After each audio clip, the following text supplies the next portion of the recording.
નમસ્કાર વિદ્યાર્થી મિત્રો, જય કેરિયર ઓનલાઈનના આ ડિજિટલ પ્લેટફોર્મ ઉપર હું મૌલિક ભાવના ઠાકર આપ સર્વેનું સ્વાગત કરું છું.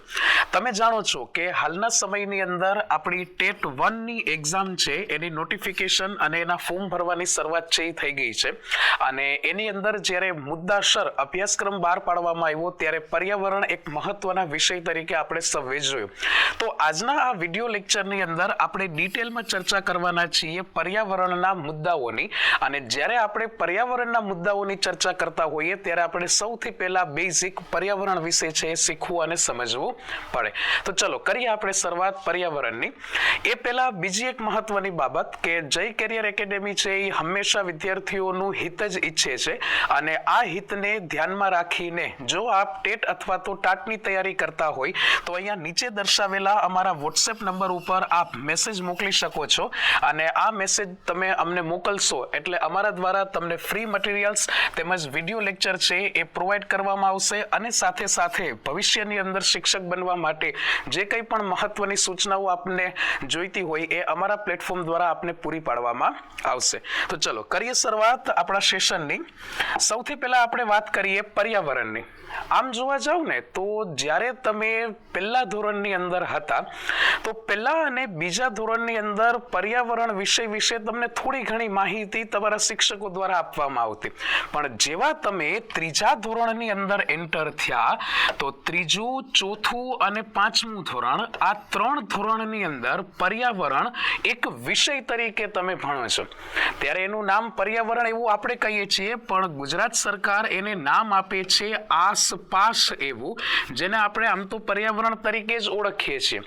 જેવું તમારું પાંચમું ધોરણ પૂરું થાય અને છઠ્ઠા ધોરણની અંદર તમે એન્ટર થાવ છો ત્યારે તમારું પર્યાવરણનો જે આખો વિષય છે એ વિજ્ઞાનની અંદર કન્વર્ટ થઈ જાય છે.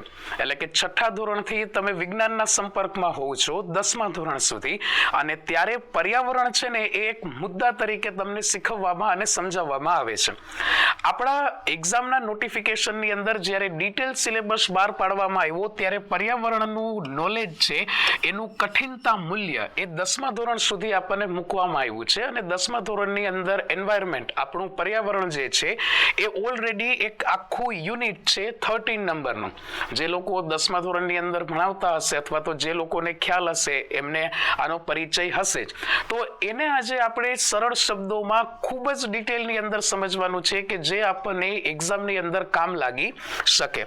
સૌથી પહેલા તો આપણે સમજીએ કે ભાઈ પર્યાવરણ એટલે શું. તો કે આપણને ખ્યાલ છે કે આ પર્યાવરણ શબ્દ છે એ બે શબ્દોથી બનેલો છે, પરી વત્તા આવરણ. જ્યારે આપણે પર્યાવરણની સંધિ છૂટી પાડીએ ત્યારે આ બે શબ્દો આપણને મળી આવે, પરી વત્તા આવરણ. જેને તમે ભેગું કરશો તો બની જશે પર્યાવરણ. અને પરી એટલે શું? તો કે પરી એટલે આપણી આસપાસનું અને આવરણ એટલે ચારે તરફનું. સિમ્પલ વર્ડમાં કહીએ તો આપણી આસપાસનું બધું જ એટલે શું? તો કે પર્યાવરણ.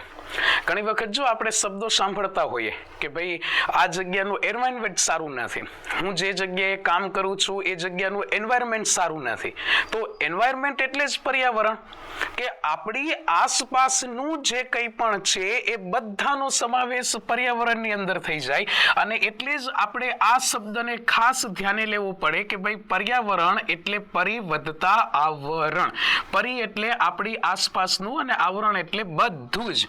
તો આપણી આસપાસનું જે બધું છે, આપણી સરાઉન્ડિંગ એરિયાનું જે બધું છે એનો સમાવેશ થાય ક્યાં? તો કે એનો સમાવેશ થાય પર્યાવરણમાં.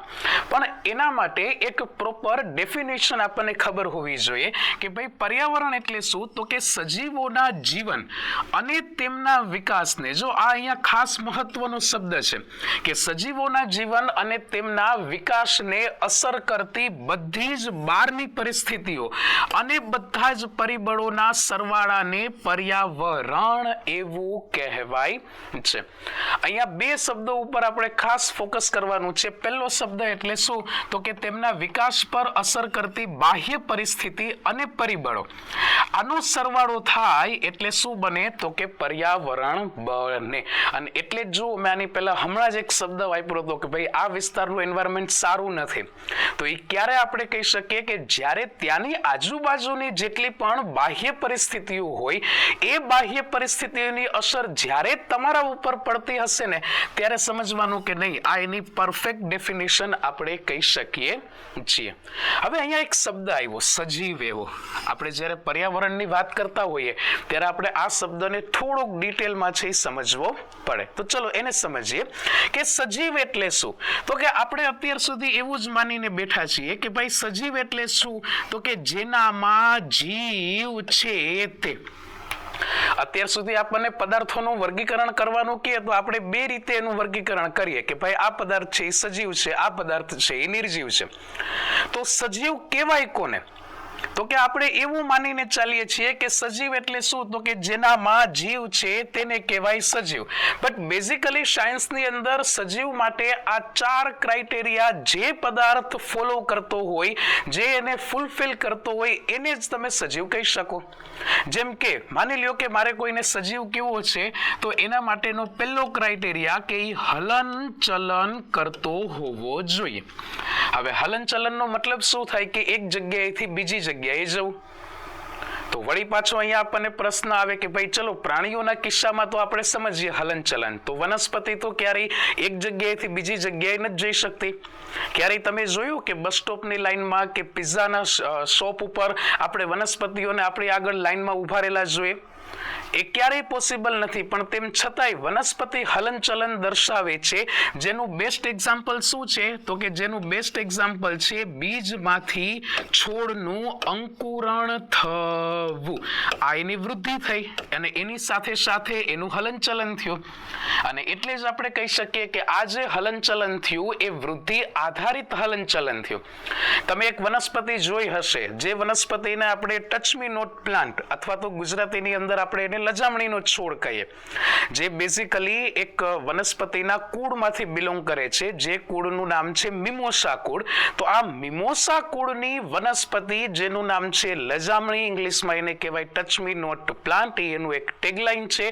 તો આ જે લજામણી છે એને જ્યારે આપણે સ્પર્શ કરીએ છીએ તો એ સ્પર્શ કરતાની સાથે જ એના પર્ણોને બીણી લે છે, એટલે કે એના પર્ણો છે એ સંકોચાઈ જાય છે.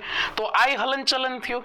પણ આ જે હલનચલન થયું એ હલનચલન બેઝિકલી વૃદ્ધિથી મુક્ત પ્રકારનું હલનચલન છે. તો જે હલનચલન દર્શાવતું હશે એ શું હશે, તો કે સજીવ. જો હું સજીવ જ છું, તમારી સામે હલનચલન કરીને દર્શાવું છું, જો આ તમારી સ્ક્રીનમાં હું આગળ આવ્યો, જો હું આ તમારી સ્ક્રીનમાં પાછળ ગયો, આ હલનચલનથી શક્ય બન્યું. બીજો ક્રાઇટેરિયા કે સજીવ હશે એ વૃદ્ધિ અને વિકાસ દર્શાવશે. સજીવ હશે એ વૃદ્ધિ અને બીજું શું દર્શાવશે, તો કે વૃદ્ધિ અને વિકાસ દર્શાવશે. અને એની સાથે સાથે ત્રીજી એક મહત્વની બાબત કે જે સજીવ હશે એ અલગ અલગ પ્રકારની ક્રિયાઓ કરશે, જે ક્રિયાઓને કાં તો તમે ઓળખી શકો દેહધાર્મિક ક્રિયાઓ તરીકે, અથવા તો એના માટે આપણે બીજો પણ એક શબ્દ વાપરીએ જે છે જૈવિક ક્રિયાઓ, which means કે લાઈફ પ્રોસેસીસ ઓર ફિઝિયોલોજીકલ એક્ટિવિટીઝ, જેમ કે પાચન છે, જેમ કે શ્વસન છે, જેમ કે ઉત્સર્જન છે. તો આ બધી જૈવિક ક્રિયાઓ થઈ કે જેના વગર સજીવ ક્યારેય પોતાનું અસ્તિત્વ ટકાવી શકે નહીં. અને આ બધાને આપણે દેહધાર્મિક ક્રિયાઓ તરીકે ઓળખીએ છીએ. તો જે સજીવ હશે એ બધી ક્રિયાઓ કરશે. ક્યારેય તમે એવું સાંભળ્યું કે ભાઈ સ્પ્લેન્ડર છે તો આ સ્પ્લેન્ડર આપણે કોઈ એક જગ્યાએ મૂક્યું છે તો એની રીતે હલનચલન પામીને વયું ગયું? ક્યારે આપણે એવું વિચાર્યું કે મેં આજે કોઈ જગ્યાએ એક્ટિવા પાર્ક કરી છે 1 વર્ષ માટે, તો મારી પાર્ક કરેલી એક્ટિવા છે હું આવ્યો તો 10 સેન્ટીમીટર લાંબી થઈ ગઈ? એવું આપણે ક્યારેય નથી સાંભળતા, કારણ કે એ બધા નિર્જીવ પદાર્થો છે. હા, હલનચલન તો સ્પ્લેન્ડર એ કરે છે, એક્ટિવા કરે છે, પણ એને તમે હલનચલન કરાવડાવો છો. તો જે આ 3 ક્રાઇટેરિયા હલનચલન, વૃદ્ધિ, વિકાસ, દેહધાર્મિક ક્રિયાઓ, અને હવે ચોથું જે આપણે વાત કરવાના છીએ મહત્વનું એ છે પ્રજનનની ક્રિયા. પ્રજનન માને રિપ્રોડક્શન. અને પ્રજનનની ક્રિયા દ્વારા જ સજીવ છે એ પોતાનું અસ્તિત્વ પૃથ્વી ઉપર ટકાવી શકે. પોતાનું ડીએનએ છે એ પોતાનું પૃથ્વી ઉપર ટકાવી શકવા માટે પોતાના જેવો નવો જીવ ઉત્પન્ન કરવા માટે થઈ અને એ પ્રજનનની પ્રક્રિયામાંથી પસાર થાય. તો આ 4 ક્રાઇટેરિયા, હલનચલન કરતો હોય તો એને સજીવ કહી શકાય, વૃદ્ધિ વિકાસ થતી હોય તો એને સજીવ કહી શકાય, વિવિધ દેહ ધાર્મિક ક્રિયાઓ કરતો હોય તો એને સજીવ કહી શકાય, અને જો એ પ્રજનનની ક્રિયા દર્શાવતો હોય અને નવો સજીવ ઉત્પન્ન કરતો હોય તો એને આપણે સજીવ એવું કહી શકીએ. અને આ સજીવની અંદર પૃથ્વી ઉપર જોવા મળતા તમામ પ્રાણીઓ, પૃથ્વી ઉપર જોવા મળતી તમામ વનસ્પતિઓ અને એવા સજીવો કે જેને આપણે નરી આંખે, આપણી નગ્ન આંખે નથી જોઈ શકતા એવા જીવો, વિચ મીન્સ કે માઇક્રો ઓર્ગેનિઝમ, સૂક્ષ્મ જીવો, આ બધાનો સમાવેશ થાય છે સજીવમાં. અને આવા સજીવો ઉપર જ્યારે બાહ્ય પરિસ્થિતિઓ એટલે કે બહારની પરિસ્થિતિઓ અને પરિબળો જે છે એનો સરવાળો એટલે એન્વાયરમેન્ટ, પર્યાવરણ. આપણું પર્યાવરણ છે ને એ બેઝિકલી 2 ઘટકો ઉપર આધારિત છે, એની આંતરક્રિયાઓ ઉપર આધારિત છે. અને આ 2 ઘટકો એટલે 2 જ નામ આપણે યાદ રાખવાના છે, જૈવિક ઘટક અને અજૈવિક ઘટક. સિમ્પલ વેમાં કહીએ ને તો જૈવિક ઘટક એટલે શું, તો કે ઇંગ્લિશમાં એને કહેવાય બાયોટિક ફેક્ટર. ઇંગ્લિશમાં આપણે એને કહીએ બાયોટિક ફેક્ટર અને અજૈવિકને કહેવામાં આવે એ બાયોટિક ફેક્ટર્સ. આપણે આગળની સ્લાઇડ્સની અંદર એને ડિટેલમાં સમજશું, પણ અત્યારે બેઝિકલી તમને એટલી ખબર હોવી જોઈએ કે પર્યાવરણનો એક ઘટક એટલે જૈવિક, જેનામાં જીવ છે તે, જે સજીવ છે ને એ બધાનો સમાવેશ થશે જૈવિક ઘટકોમાં. અને અજૈવિક ઘટકો એટલે કે હવા તમે કહી શકો, અજૈવિક ઘટક એટલે પાણી કહી શકો, જમીન કહી શકો, સૂર્યપ્રકાશ કહી શકો, એક્સેટ્રા એક્સેટ્રા, જે આપણે ઓલમોસ્ટ આગળ ડિટેલમાં સમજવાનું છે. તો આપણા પર્યાવરણની અંદર આ 2 ઘટકો જૈવિક અને અજૈવિક એ એકબીજા સાથે આંતરક્રિયાઓ કરશે અને એની સાથે એ એકબીજા પર આધારિત પણ હશે. એક સિમ્પલ વેમાં સમજાવીએ ને તો અજૈવિક ઘટકોની અસરો છે ને એ જૈવિક ઘટકો ઉપર પડશે. દાખલા તરીકે જો માની લ્યો કે કોઈ વિસ્તારનું તાપમાન વધ્યું તો એની સીધી અસર તમારા મારા ઉપર પડે. આપણે બધા જૈવિક ઘટકો છીએ, તો આ બાબતની સમજ આપણને હોવી ખાસ જરૂરી છે. અને એટલે જ આપણે કહીએ છીએ કે આ ઘટકોની સમતુલા એ પર્યાવરણની સમતુલા માટે ખાસી જરૂરી છે. અને આપણે જાણીએ છીએ કે આપણી પૃથ્વી એક સમાન વાતાવરણ નથી ધરાવતી, આપણી પૃથ્વી એક સમાન હવામાન નથી ધરાવતી, આપણી પૃથ્વી અલગ અલગ પ્રકારની ભૂમિથી બનેલી છે. તો આપણું પર્યાવરણ છે એની પરિસ્થિતિ ગમે ત્યારે બદલાયા કરતી હોય છે. તો એક આપણને આ બાબતની ખબર હોવી જોઈએ. આ હતું તમારું પર્યાવરણને લગતું બેઝિક ઇન્ટ્રોડક્શન. અહીંયાથી તમને એક ક્વેશ્ચન અહીંયાથી અગત્યનો પૂછાઈ શકે જૈવિક અને અજૈવિક ઘટકનો, અને એક તમારા નોલેજ માટે આ ડેફિનેશન તમને એક પ્રોપર યાદ રહેવી જરૂરી છે. ચલો નેક્સ્ટ આગળ વધીએ. તો આપણે જાણીએ છીએ કે ભાઈ પરિસ્થિતિ ગમે ત્યારે ગમે એ બદલાઈ શકે. અને હવે મહત્વનો મુદ્દો છે એ આ કે આપણી પૃથ્વી ઉપર જે વનસ્પતિઓ જોવા મળે છે, જે પ્રાણીઓ જોવા મળે છે, એ બધા જ ક્યાં જન્મે છે, તો કે બધા જ પર્યાવરણની અંદર જન્મે છે. અને જે પર્યાવરણમાં એનો જન્મ થયો હોય એ જ પર્યાવરણની અંદર રહેવા માટે એ ટેવાય. વિજ્ઞાનની પરિભાષામાં જો કહીએ ને તો એક બાબત આપણે એવી કહી શકીએ કે જે વિસ્તારમાં તમે જન્મો છો ને તમે એ જ વિસ્તારની અંદર રહેવા માટે ટેવાઈ જાઓ. બીજા વિસ્તારમાં તમે રહેવા માટે જાઓ તો ત્યાં તમારે એ ટેવની અંદર ટેવ પાડતા, એ ઢબની અંદર ઢળતા તમારે થોડોક સમય લાગે, જેને વિજ્ઞાનની પરિભાષામાં કહેવાય અનુકૂલન, વિચ મીન્સ ઇંગ્લિશની અંદર એના માટે શબ્દ છે એડપ્ટેશન. આપણે એડપ્ટ થવું પડે.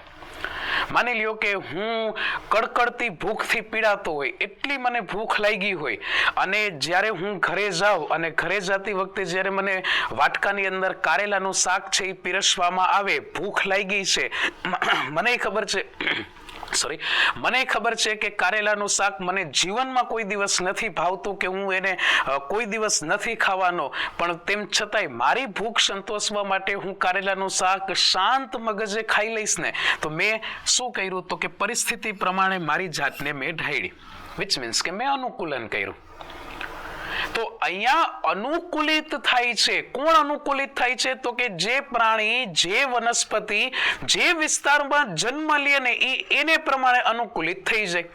દાખલા તરીકે ઊંટ લઈએ તો તમને ખબર છે કે ઊંટને આપણે રણનું વાહન તરીકે ઓળખીએ છીએ. તો ઊંટના શરીરની અંદર એવા જ પ્રકારના એના અંગોનો વિકાસ થયો હશે, વૃદ્ધિ થઈ હશે કે જે એને રણની અંદર રહેવા માટે ટેવ પાડે. એ રણની અંદર સરળતાથી રહી શકે એ પ્રમાણે એ ટેવાય, તો એવા પ્રકારના અંગોનો એની અંદર વિકાસ થશે. સિમિલરલી એ જ બાબત તમે વનસ્પતિના સંદર્ભની અંદર પણ લઈ શકો. તો આ મુદ્દો આપણને ખબર હોવી જોઈએ કે ભાઈ વ્યક્તિ હોય કે કોઈ અન્ય સજીવ હોય, એ જ્યાં પર્યાવરણમાં જન્મે છે એ જ પર્યાવરણને રહેવા માટે, એ જ પર્યાવરણમાં પોતાનું અસ્તિત્વ ટકાવવા માટે અનુકૂલિત થાય છે. અને જો પર્યાવરણમાં કોઈ પણ પ્રકારનો એક નાનો અમથોય ફેરફાર થયો તો એના કારણે છે ને આપણી ઉપર અસર થાય, એટલે કે સામાન્ય જીવનને પણ એ અસર થતી જોવા મળે છે. કારણ કે તમે જે પર્યાવરણમાં જન્મો છો એની જ અંદર રહેવા માટે તમે અનુકૂલિત થાવ છો. તો એક બાબત આપણને આ એક્ઝામની અંદર પૂછાઈ શકે, તો આ બાબત આપણને ખ્યાલ હોવી જોઈએ કે ભાઈ અનુકૂલન. તો આના ઉપરથી આવા પ્રશ્નો છે એ બની શકે. નેક્સ્ટ આગળ વધીએ તો પર્યાવરણ શબ્દ, જે આપણે ઓલરેડી અગાઉ ચર્ચા કરી ગયા કે પર્યાવરણ શબ્દ બે શબ્દોથી બનેલો છે. પરી વધતા આવરણ, જ્યાં પરીનો મતલબ થાય ચારેય તરફનું અને આવરણ એટલે થશે લેયર, સ્તર. તો પર્યાવરણ એટલે પરી વત્તા આવરણ, આપણે ઓલરેડી અગાઉ ડિસ્કસ કરી ગયા છીએ, એટલે આને એટલું ડિટેલમાં આપણે સમજશું નહીં. પણ આપણા માટે આ એક પરિભાષા છે ને અગત્યની છે કે પર્યાવરણ એટલે માનવીની આસપાસ રહેલું સામાજિક, આર્થિક, જૈવિક, ભૌતિક અને રાસાયણિક ઘટકોનું ઇન્ફ્રાસ્ટ્રક્ચર, એનું માળખું. કારણ કે આફ્ટર ઓલ પર્યાવરણની અંદર સૌથી વધારે જો કોઈ સજીવની સંખ્યા હોય ને તો એ કોણ છે? તો કે એ આપણે, તમે અને હું, એટલે કે મનુષ્ય છે. તો મનુષ્યની આસપાસ જેટલી પણ સામાજિક, આર્થિક, જૈવિક, ભૌતિક અને રાસાયણિક ઘટકોનું માળખું હશે ને એ આપણા માટે એ વિસ્તારનું પર્યાવરણ છે એ તૈયાર કરશે. તો એક માર્કનો પ્રશ્ન તમને અહીંયાથી પૂછાઈ શકે, પરિવત્તા આવરણના અર્થઘટન વાળો. એવો જ એક માર્કનો પ્રશ્ન અગત્યનો તમને અહીંયાથી પૂછાઈ શકે કે ભાઈ પર્યાવરણને અંગ્રેજીમાં શું કહેવાય? તો કે પર્યાવરણને અંગ્રેજીમાં એન્વાયરમેન્ટ એવું કહેવાય કે જે બેઝિકલી મૂળ ફ્રેન્ચ શબ્દ એન્વાયરન પરથી ઉતરી આવેલો છે, જેનો અર્થ થાય પડોશ અથવા તો સરાઉન્ડિંગ એરિયા. તો અહીંયા આપણે એક જ બાબત યાદ રાખવાની છે કે એન્વાયરમેન્ટ જે અંગ્રેજી શબ્દ છે એ મૂળ ફ્રેન્ચ શબ્દ પરથી ઉતરી આવેલો છે. તો એક માર્ક માટે આ અગત્યનું અને એક માર્ક માટે અહીંયાથી આ પણ એક અગત્યનું પરિબળ છે એ આપણે કહી શકીએ. તમે જાણો છો કે જે રીતે અહીંયા તમને ટેટટાટના વિડીયોઝના માધ્યમથી સૌથી સારામાં સારું શિક્ષણ આપવાનો પ્રયત્ન છે એ થઈ રહ્યો છે, એવી જ રીતે આ સ્લાઇડની અંદર તમે જોઈ શકો છો કે જય કેરિયર ઓનલાઈનના આ ડિજિટલ પ્લેટફોર્મ ઉપર વિવિધ પ્રકારના કોર્સ, વિવિધ પ્રકારની પ્રેક્ટિસ થઈ શકે એ માટેની ટેસ્ટ સિરીઝ અને વિવિધ પ્રકારના વિષયો કે જે જનરલી તમામ કોમ્પિટિટિવ એક્ઝામ માટે અગત્યના હોય, તો એ અમારા એપ્લિકેશન ઉપર અવેલેબલ છે. તો આજે જ અમારું એપ્લિકેશન છે જય કેરિયર ઓનલાઈન, એ તમે પ્લે સ્ટોર અથવા તો એપ સ્ટોરમાંથી ડાઉનલોડ કરી અને તમામ કોર્સીસ લઈ અને સારામાં સારું જ્ઞાન છે એ મેળવી શકો છો. અહીંયા આપણે એક સ્લાઇડની અંદર અમુક એવા અગત્યના મુદ્દાઓને આપણે સમજવાના છે, શીખવાના છે, અને એટલા માટે જ અહીંયા સ્લાઇડની અંદર મેં ફોટોગ્રાફ્સ મૂક્યા છે કે કદાચ આપણને નામ છે એ ફોટોગ્રાફ્સથી યાદ રહી જાય તો આપણા માટે વેલ એન્ડ ગુડ. એક માર્કનો અગત્યનો પ્રશ્ન તમને અહીંયાથી પૂછાઈ શકે ને એની પૂરેપૂરી સંભાવના છે. અહીંયા મેં તમારી સામે એક 2, 3 અને 4 એવા શબ્દો મૂક્યા છે કે જે પર્યાવરણ ભણતા દરેક વિદ્યાર્થી માટે ખૂબ જ અગત્યના હોય. અત્યારે આપણે વાત કરી ને એ પર્યાવરણની હતી. પર્યાવરણની અંદર એક આપણે વાત કરવાની છે ઇકોલોજીની, જે આગળ આપણે લેક્ચર સિરીઝની અંદર ડિસ્કસ કરશું. ઇકોલોજીને ગુજરાતીની અંદર કહેવાય પરિસ્થિતિકીય તંત્ર વિદ્યા. ફરી પાછું રિપીટ કરું છું, ઇકોલોજીને આપણે ગુજરાતીની અંદર પરિસ્થિતિકીય તંત્ર વિદ્યા એવા નામથી ઓળખીએ છીએ. અને આ શબ્દ ઇકોલોજી, પરિસ્થિતિકીય તંત્ર વિદ્યા એ સૂચવવામાં આવ્યો તો એક જર્મન ઝૂઓલોજિસ્ટ, વિચ મીન્સ કે એક પ્રાણીશાસ્ત્રી દ્વારા, જેમનું નામ હતું અર્નેસ્ટ હેકલે. જેનું નામ હતું અર્નેસ્ટ હેકલે. ઘણી વખત આપણે હેકલે એવા પ્રોનાઉન્સિએશન યાદ રાખવા માટે આપણે યુઝ કરતા હોઈએ છીએ, પણ આપણા માટે શબ્દ મહત્વનો છે અર્નેસ્ટ. ઘણી વખત એક્ઝામમાં અર્નેસ્ટે આપેલું હશે, ઘણી વખત હેકલે આપેલું હશે. તો આપણને ખબર હોવી જોઈએ કે ઇકોલોજી, પરિસ્થિતિકીય તંત્ર વિદ્યા જે છે એ શબ્દ એક જર્મન પ્રાણીશાસ્ત્રી દ્વારા 1886માં 1886માં આપણને આપવામાં આવેલો છે, જે હતો ઇકોલોજી. અને એટલા માટે તો આ જે ભાઈ અહીંયા તમે જુઓ છો, અહીંયા એ છે અર્નેસ્ટ હેકલે, કે જેમણે આપણને શબ્દ આપ્યો ઇકોલોજી.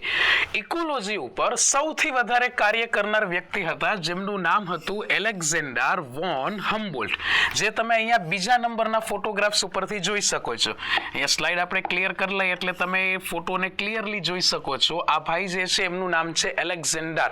તો આ એલેક્ઝેન્ડર વોન હમ્બોલ્ટ જે છે એને આપણે ફાધર ઓફ ઇકોલોજી. જો આ જે વાત છે ને ઓલ ઓવર વર્લ્ડની છે. અહીંયા તમે જે જુઓ છો આ ભાઈનો ફોટોગ્રાફ્સ જે એલેક્ઝેન્ડર વોન હમ્બોલ્ટના નામથી ઓળખાય છે, એ ઓલ ઓવર વર્લ્ડની અંદર ઇકોલોજીના પિતા તરીકે કન્સિડર થાય છે.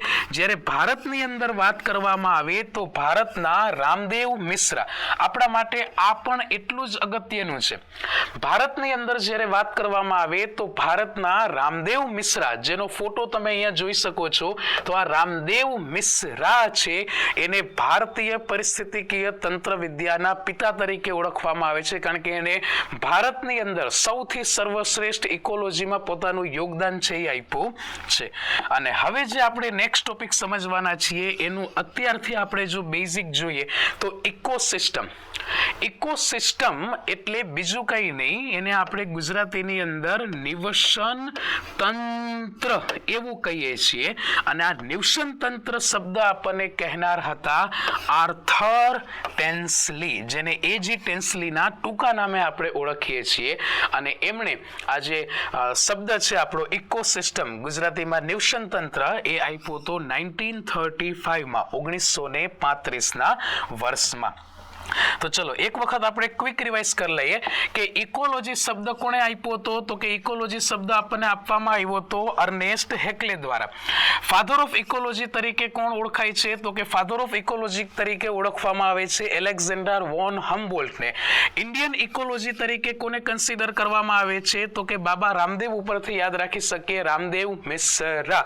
અને ઇકોસિસ્ટમ એટલે કે નિવસન તંત્ર શબ્દ આપણને 1935માં આપ્યો હતો એજી ટેન્સલી, which means કે આર્થર ટેન્સલીએ.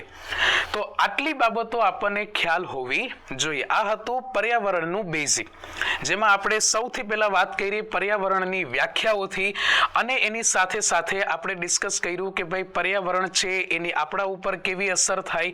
ઇન કેસ કે પર્યાવરણની અંદર જો કોઈ પરિવર્તન આવે તો સજીવ ઉપર કેવી અસર જોવા મળે.